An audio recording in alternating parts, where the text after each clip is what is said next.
Good morning students. ఈ రోజు problem చూడండి. 2ab అనేది ఎలా మారిపోయిందంటే a2 ప్లస్ b2గా మారిందంట, రియాక్టెంట్ ప్రోడక్ట్. అలాగే ab అనేది ఎలా మారిపోయిందంటే half a2 plus half b2. ఓకేనా, రియాక్టెంట్ అండ్ ప్రొడక్ట్. అయితే ఏమన్నా మాకు ఫస్ట్ రియాక్షన్ కేసీ వాల్యూ ఇచ్చేసాడు. ఎంత ఇచ్చాడు? 36 ఇచ్చాడు. సెకండ్ వాల్యూ k1c అడుగుతున్నాడు. అప్పుడు మనం ఏం చేయొచ్చు అంటే, సపోజ్ చూడండి, ఒరిజినల్ రియాక్షన్ ఉంది కదా, ఇది సెకండ్ రియాక్షన్. ఇప్పుడు సపోజ్ చూడండి, దీన్ని ఏదైతే ఒరిజినల్ రియాక్షన్ ఉందో, ఒరిజినల్ రియాక్షన్ అనేది సెకండ్ రియాక్షన్కి ఎలా ఉంది? డబల్ టైం ఉంది. కావాలి చూసుకోండి, ఇంటూ 2ab. ఇదిగోండి, దీన్ని కూడా ఏం చేసుకుంటారు? ఇంటూ 2 తీసుకోండి. ఇదిగోండి, ఇంటూ 2 తీసుకోండి.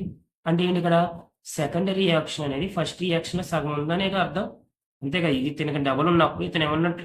సెకండ్ రియాక్షన్ ఎలా ఉన్నట్లు? సగమేగా ఉన్నట్లు. అప్పుడు మీరు ఎలా తీసుకోవచ్చు అంటే, సెకండ్ రియాక్షన్ని k1c ఈజ్ ఈక్వల్ టు, ఓకేనా, k1c is equal to kc into 1/2. మీ అందరికీ తెలుసు కదా, kc 1/2 అంటే ఏంటి? స్క్వేర్ కింద రాసుకోవచ్చుగా, అంటే రూట్ కేసీ. రూట్ కేసీ అంటే ఏంటి? కేసీకి రూట్ పెట్టాము ఇక్కడ. అంటే కేసీ వాల్యూ ఎంత వచ్చింది ఇక్కడ? 36 వచ్చింది. అంటే రూట్ 36. రూట్ 36 అంటే వాల్యూ ఎంత? 6.